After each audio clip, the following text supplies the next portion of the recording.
¿Alguna vez has depositado toda tu fe en una sola persona solo para descubrir que no eras más que un medio para un fin? George y yo solo tuvimos un hijo, Andrew. Era nuestro todo. Desde que lo cargué por primera vez en mis brazos, me juré que, si no podía tener más hijos, al menos criaría a este para que fuera un buen hombre, digno y compasivo.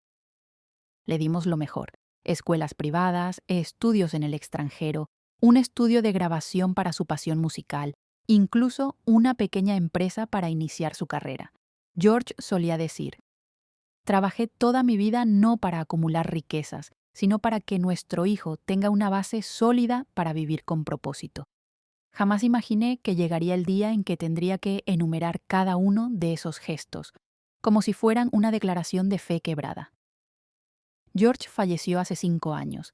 Me dejó todo lo que teníamos, casi $3 millones, fruto de décadas de trabajo, ahorro y sacrificio.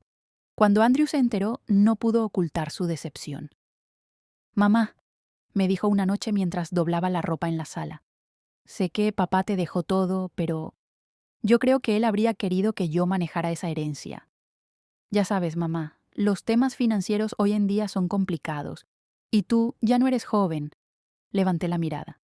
Su voz parecía preocupada, pero sus ojos se deslizaban hacia el documento de herencia sobre la mesa.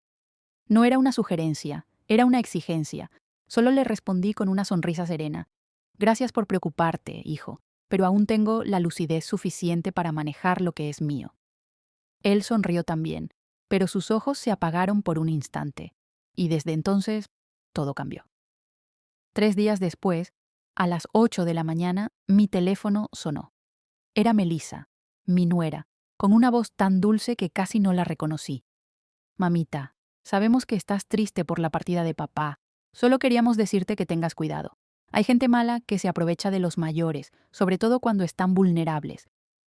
No le contesté, pero para la 5ª llamada de esa semana, el tono cambió drásticamente. «Mamá, ¿tú sabes lo difícil que estamos Andrew y yo? La colegiatura de Lisa subió, el banco nos está asfixiando, y tú ahí, sentada sobre toda la plata. ¿No piensas en tus nietos al menos? ¿Alguna vez te has detenido a pensar que, a veces, quienes más amas son los primeros en intentar quitarte la voz, tu derecho a decidir sobre tu propia vida? ¿Tú qué harías en mi lugar? Déjame tu opinión en los comentarios y no olvides suscribirte para seguir descubriendo esta historia que quizá también te suene familiar. Yo no respondí, y mi silencio, lejos de calmar las cosas, solo encendió aún más su enojo. Una semana después, Andrew volvió. Esta vez no vino a conversar, vino a imponer. «Mamá, ¿de verdad piensas quedarte con ese dinero?», me soltó sin rodeos. «¿Qué vas a hacer? ¿Guardarlo hasta que te dé Alzheimer y ni siquiera recuerdes tu nombre? ¿O prefieres que un desconocido decida todo por ti?». Me quedé muda, no porque no entendiera lo que decía, sino porque esa crueldad venía del mismo hijo al que enseñé a hablar, al que cuidé con cada célula de mi cuerpo. Le hablé con calma. «Andrew, sé que estás pasando un momento difícil, pero ese dinero es legalmente mío. Tú tienes tu familia, tu esposa, tus responsabilidades. Yo ya no estoy aquí para criar hijos, sino para cuidar de mí». Él entornó los ojos, furioso. «Eres una egoísta. Vives sola, casi no gastas nada, mientras yo cargo con todo: casa, empresa, esposa, hija, y tú te crees generosa por guardarlo. No, mamá, lo que haces no es nobleza. Es indiferencia, es falta de amor». Respiré profundo. No iba a caer en la trampa del drama. «Te equivocas, hijo. Yo los quiero, los he querido siempre, pero amar no significa entregarles el control de mi existencia». Andrew bufó, empujó la silla y gritó: «Perfecto, guárdalo todo. Quédate sola, encerrada entre tus paredes silenciosas. Y cuando necesites a alguien, no me busques. No digas luego que no te lo advertí». No contesté, no lloré. Solo me agaché, con dignidad, y recogí el paño de cocina que había caído al suelo. Esa noche, Melissa me escribió un solo mensaje, seco, sin siquiera un saludo: «Ya no te vamos a molestar más. Quizá es hora de que aprendas a estar sola». Lo leí mientras me servía una taza de té. Dejé el teléfono a un lado. Me serví otra taza, con manos firmes, sin temblar. sin miedo. Lo comprendí, finalmente. Cuando la avaricia es rechazada, no desaparece. Se transforma en rabia, pero esta vez ya no estaba dispuesta a ceder, porque por primera vez en mi vida entendí que debía protegerme, incluso de aquellos a quienes yo misma di la vida. Hasta que un día, Andrew me llamó con una voz que sonaba diferente. Mamá, perdóname si te dije algo hiriente. Quiero que almorcemos juntos, solo la familia. De verdad quiero arreglar las cosas. Acepté, con una esperanza frágil, casi infantil, de que mi hijo finalmente intentara comprender a su madre. Me puse un vestido verde esmeralda que George solía elogiar. Quería que me vieran como lo que soy, una mujer íntegra, no alguien que necesita tutela. Andrew jugaba nerviosamente con su vaso de agua. Su cara ya no podía ocultar la incomodidad. Se inclinó hacia mí y dijo en voz baja, casi susurrando con reproche: «No entiendo por qué te empeñas en esto, mamá. Esa herencia era de papá, y él me dijo más de una vez que un día sería mía». Lo miré directo a los ojos. Cada palabra mía fue un clavo firme. «Y tu padre también te dijo que primero debías aprender a ser un buen hombre, antes de tener derecho a poseer algo». Melissa intentó intervenir, pero levanté la mano, firme. «Silencio, hoy estoy hablando con mi hijo, no con una nuera codiciosa que usa la voz de su esposo para darle órdenes a su suegra». Andrew se puso rojo, apretó los dientes. «Estás insultando a mi esposa». «¿Y tú qué estás haciendo?», respondí sin titubear. «Me estás humillando al traer a 2 abogados a esta mesa y exigirme que firme para transferirte mi patrimonio».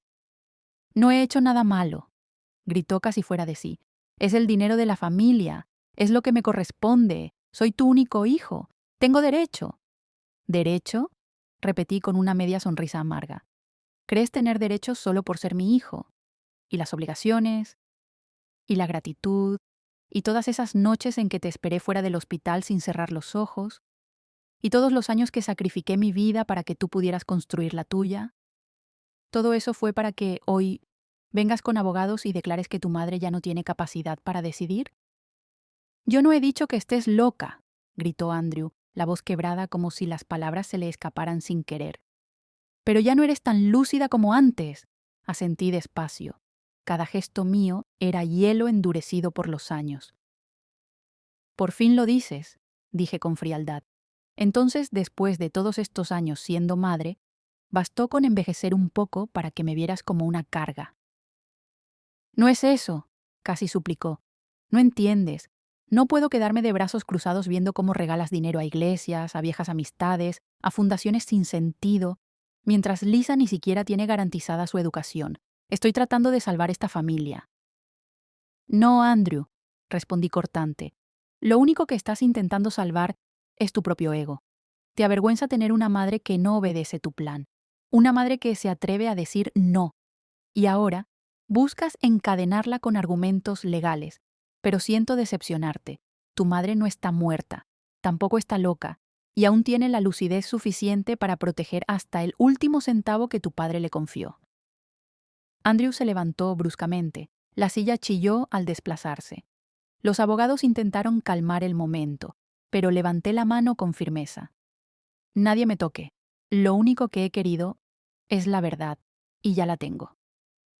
La sala quedó en un silencio espeso.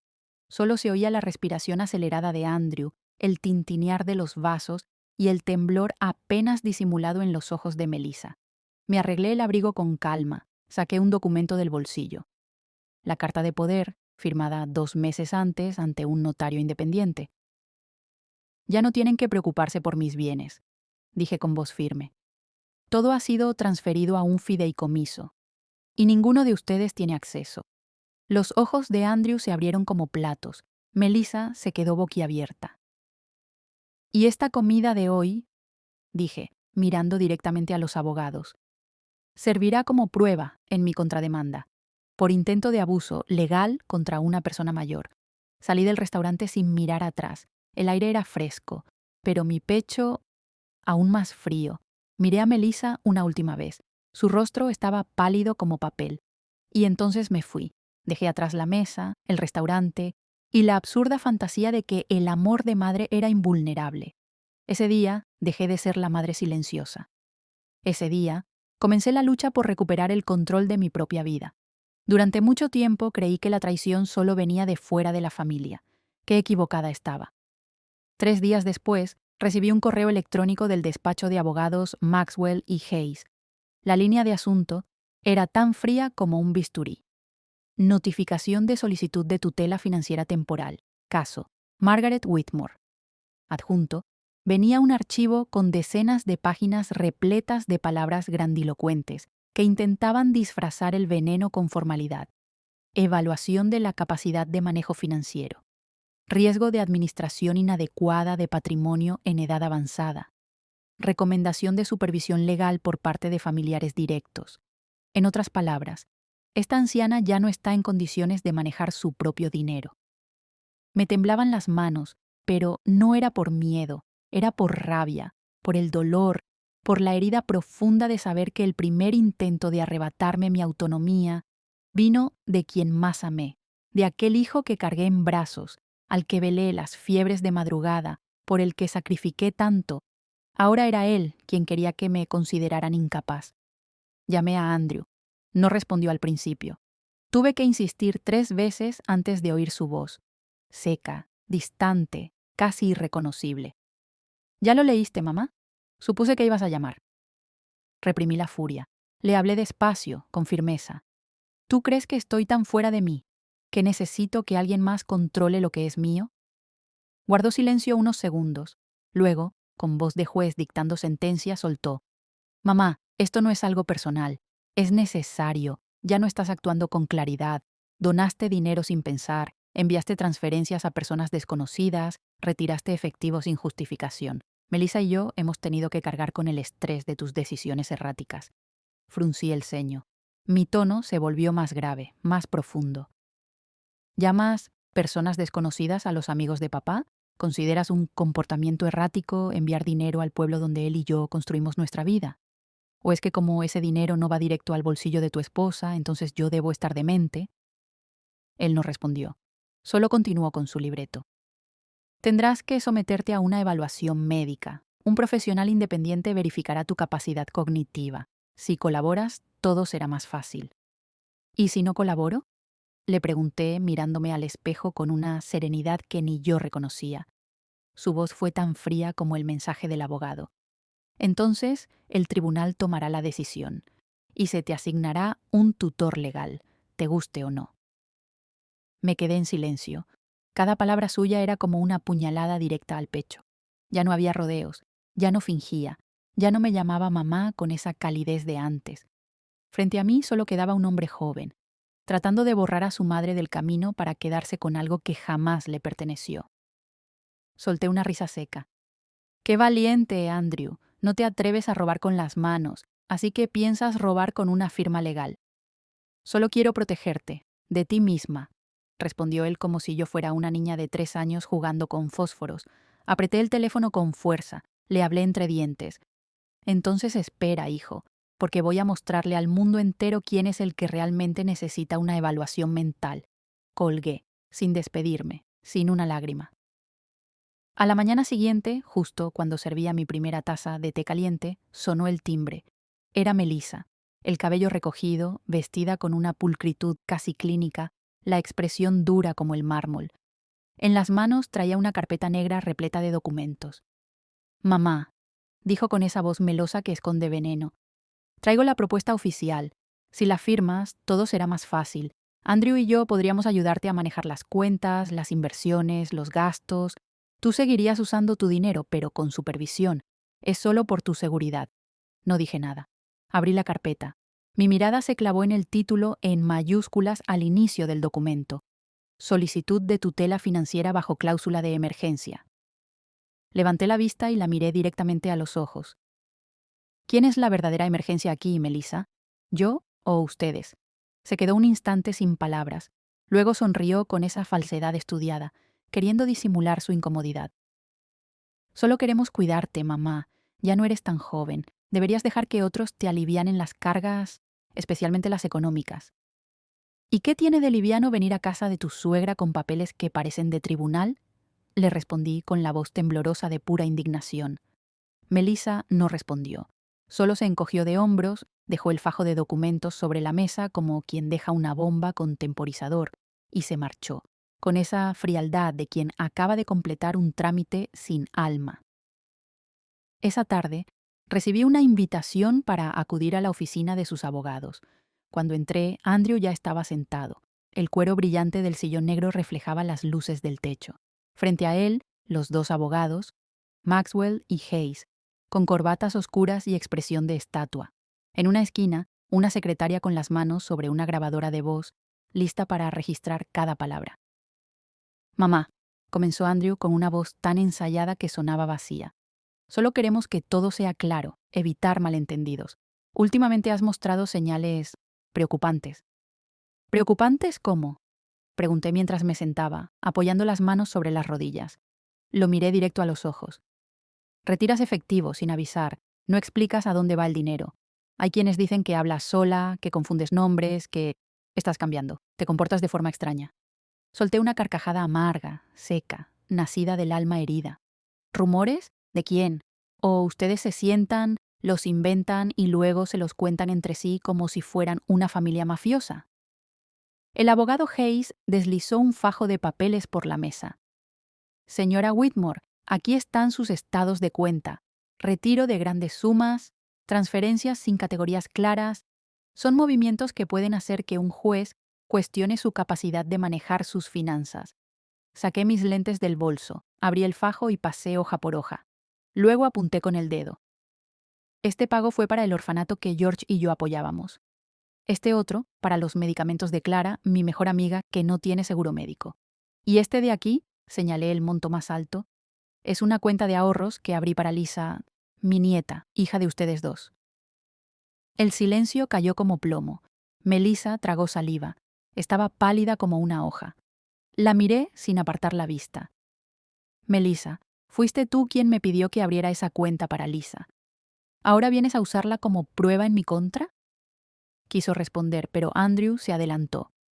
«Mamá, no estamos en contra de que ayudes, lo sabes, pero tu forma de actuar últimamente nos preocupa.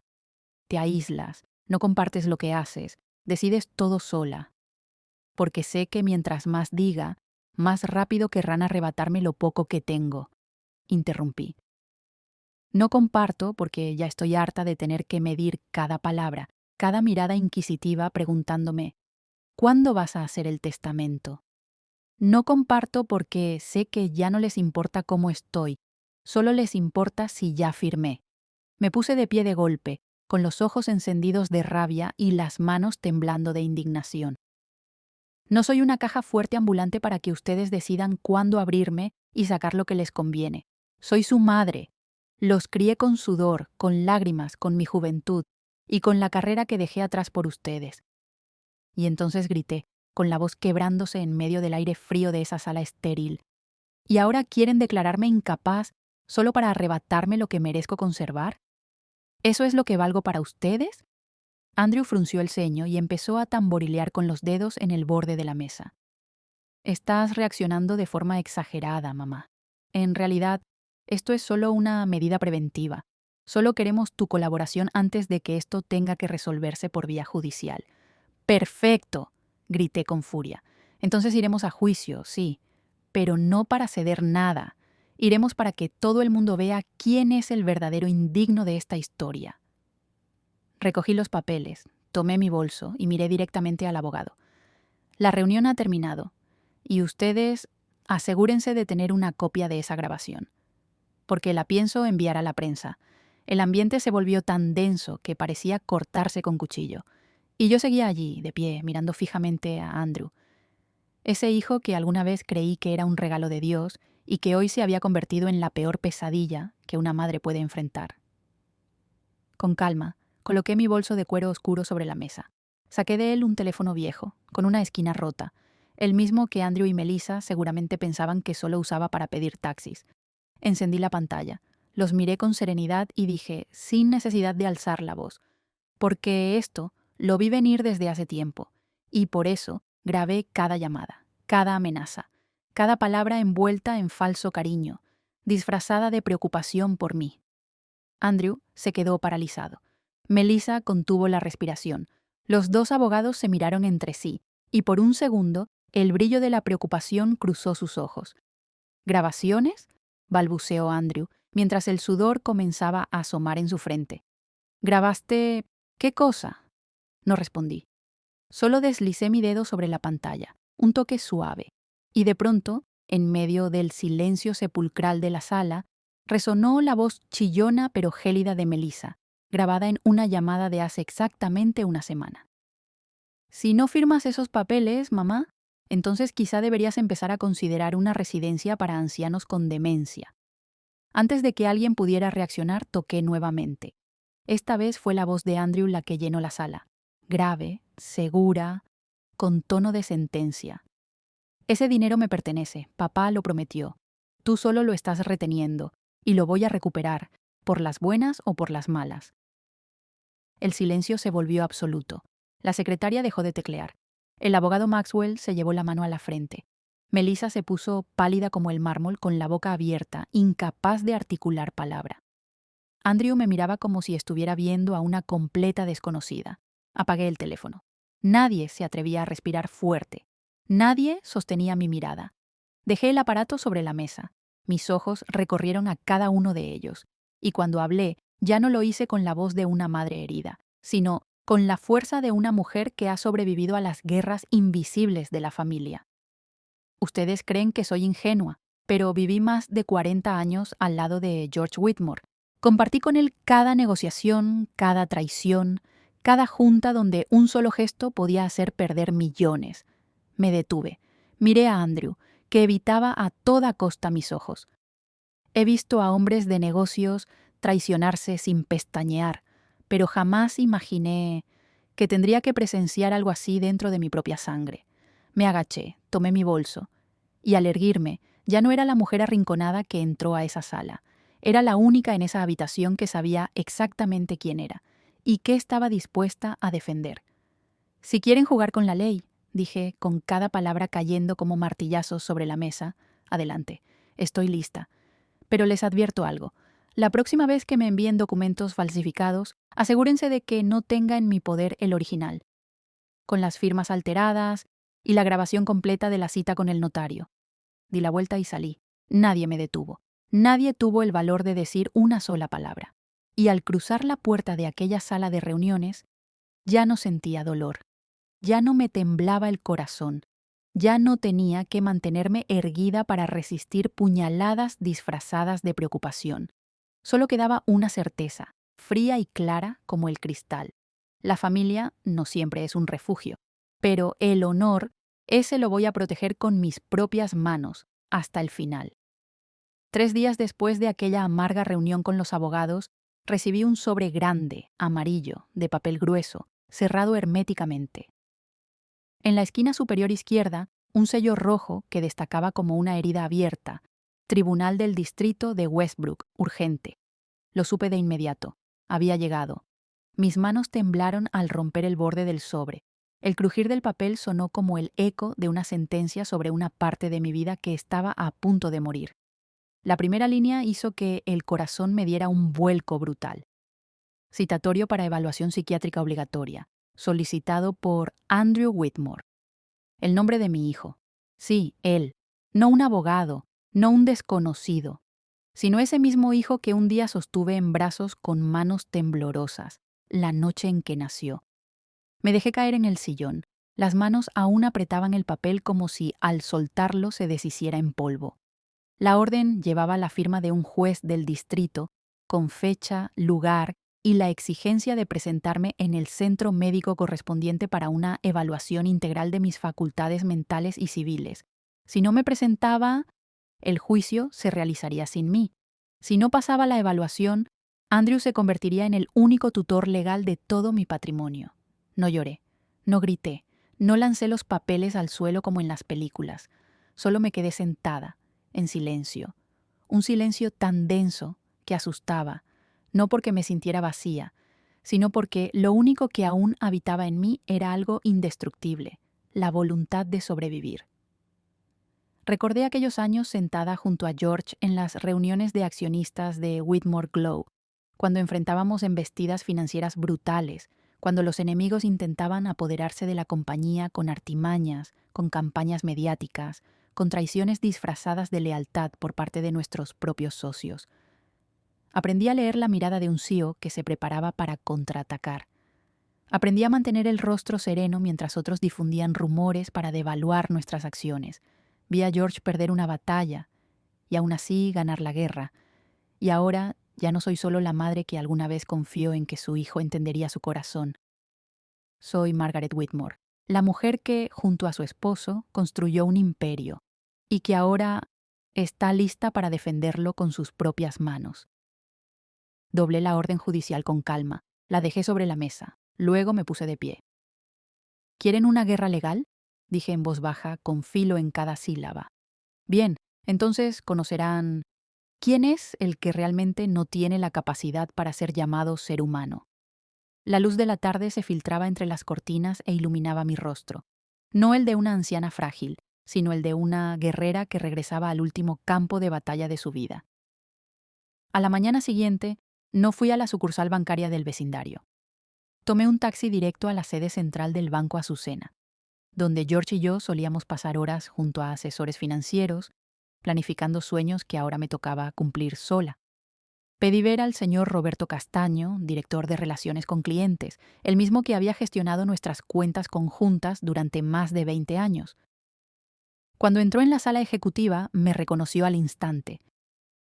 Señora Margaret, es un gusto volver a verla. Asentí sin rodeos.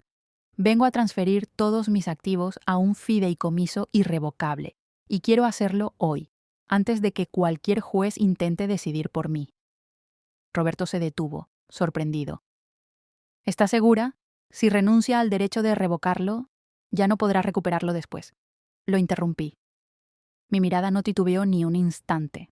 No estoy renunciando a nada. Estoy eligiendo de nuevo, eligiendo a quién heredarle mi legado. Y esta vez lo hago por mí. No por súplicas, no por teatros disfrazados de reuniones familiares. En menos de 48 horas, logré reorganizar por completo los 3 millones de dólares que componían mi patrimonio, sin dejar ni un solo centavo en manos de quienes no lo merecen. $1 millón lo transferí directamente al orfanato en Granada, el mismo que George y yo habíamos financiado en silencio durante 15 años. Llevé a Andrew allí cuando tenía 10, pero como tantas otras cosas importantes, él ya no lo recuerda.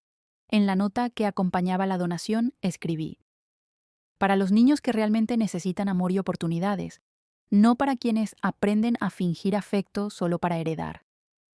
2 millones lo dividí en 3 donaciones dirigidas a organizaciones que realmente lo necesitan.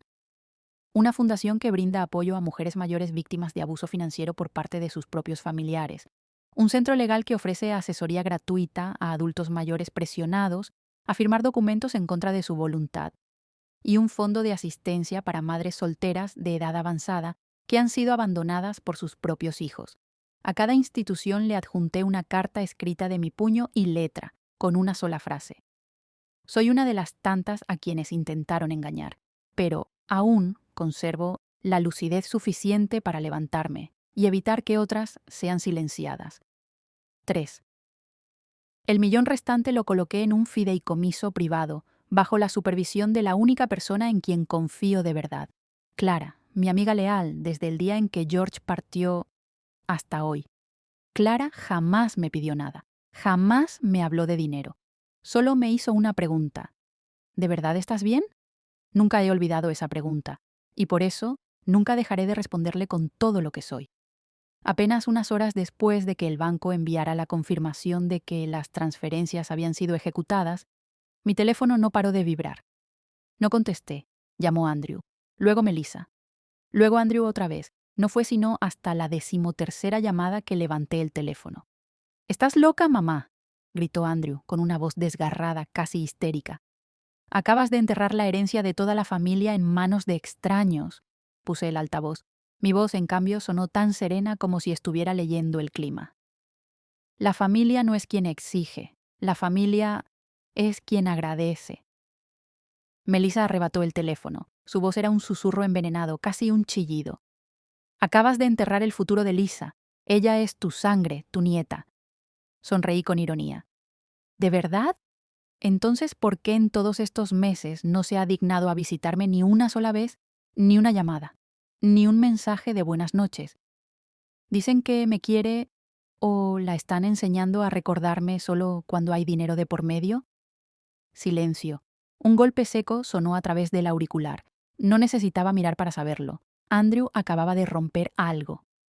«Eres una egoísta», gritó Melissa.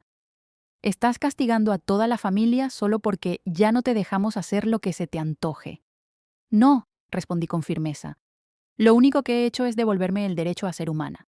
Y si eso los enfurece, entonces quizás nunca se preocuparon por mí, solo por lo que creyeron que iban a recibir». Se escucharon sillas arrastrándose, puertas azotadas, voces superpuestas en un mar de gritos. Yo dejé el teléfono sobre la mesa. No colgué, no dije nada más. Solo me levanté, serví una taza de té caliente y sonreí. Por primera vez, tras meses de desgaste, de aguantar, de morderme la lengua, sonreí de verdad. Esa noche, justo cuando se encendieron las luces del porche, escuché el chirrido de unos frenos bruscos frente a mi casa. No necesitaba asomarme por la cortina. Ya sabía quién era. La puerta se abrió de golpe, sin tocar, sin pedir permiso. Andrew irrumpió en la casa como un huracán con corbata, el rostro encendido de furia.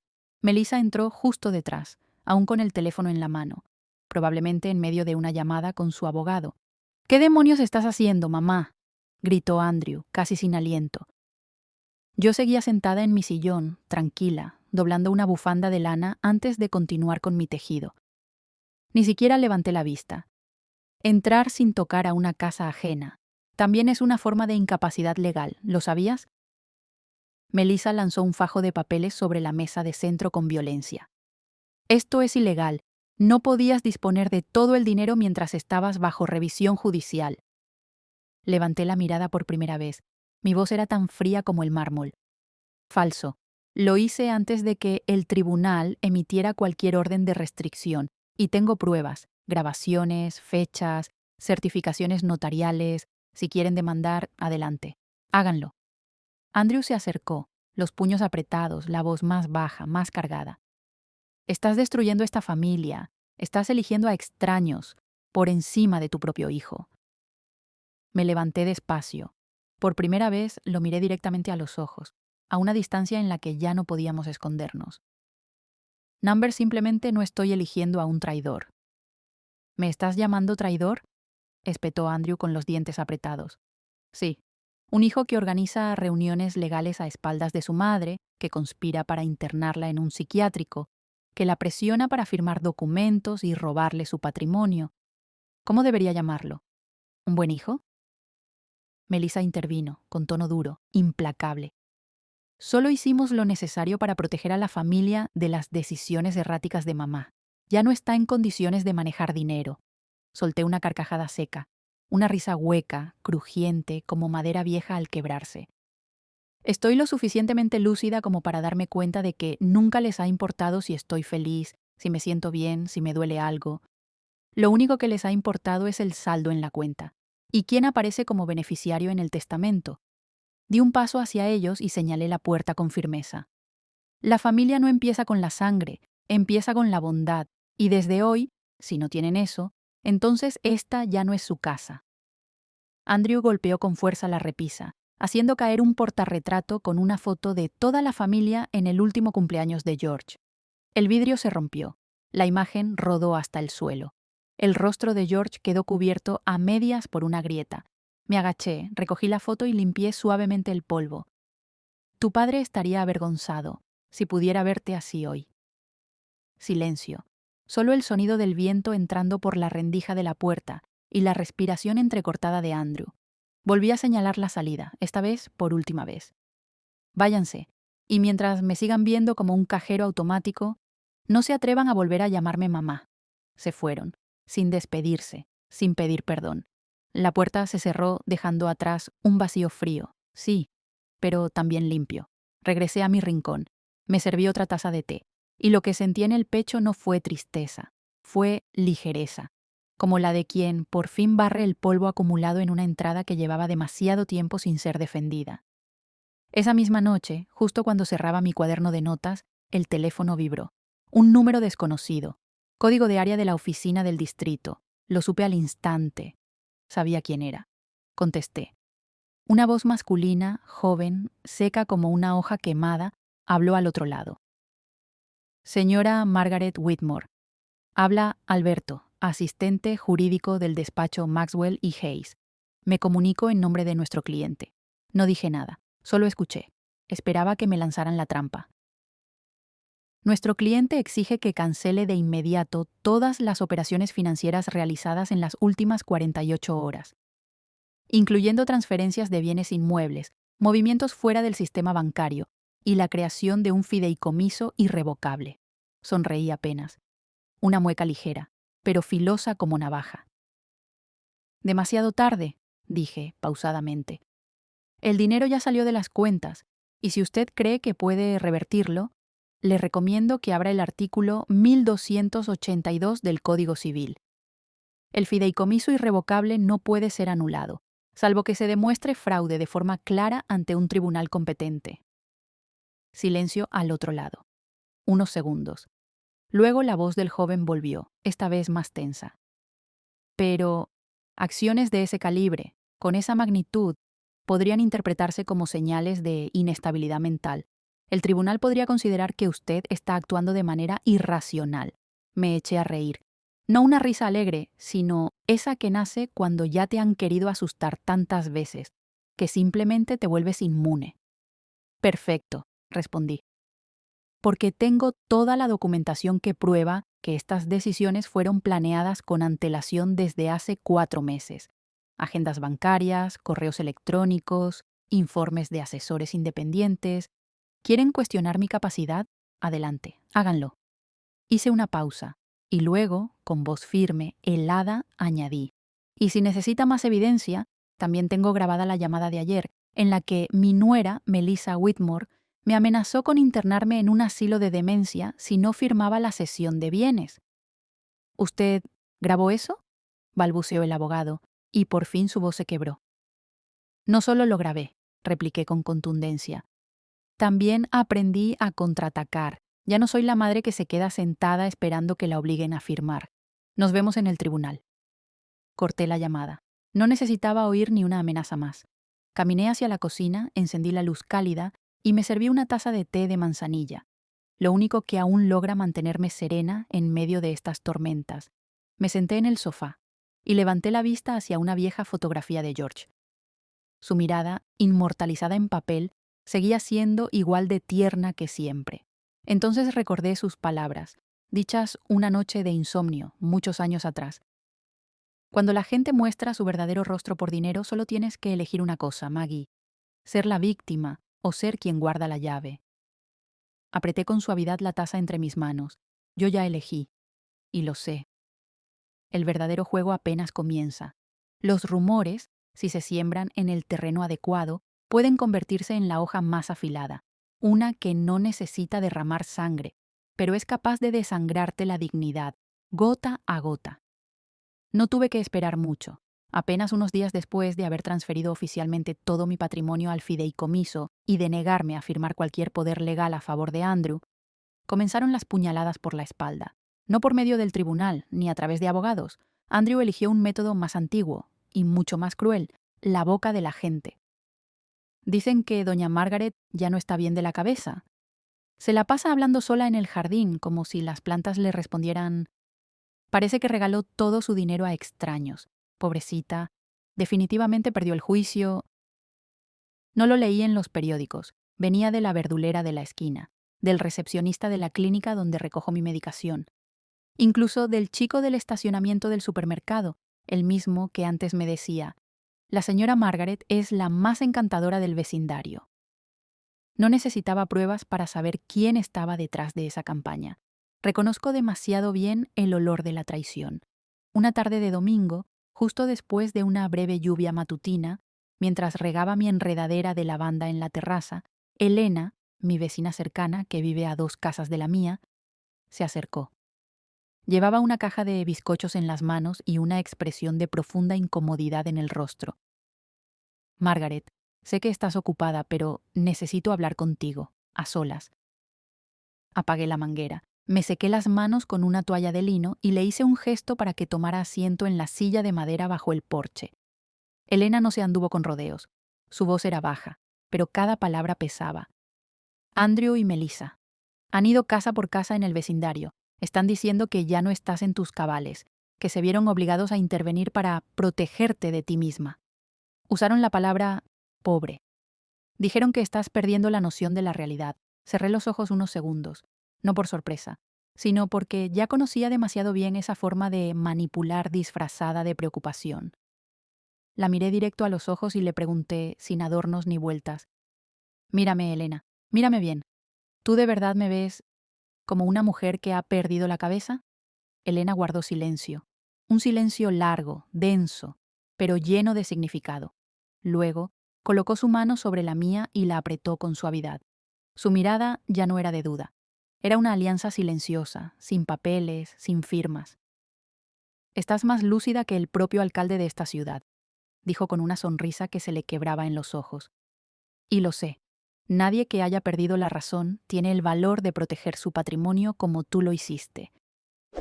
Inclinó un poco la cabeza y, con la voz entrecortada, añadió: Si necesitas un testigo, si algún día se requiere que alguien se pare frente a un juez y diga: Yo vi a una mujer en su plena conciencia luchando por su dignidad, entonces mi esposo y yo seremos los primeros en levantar la mano.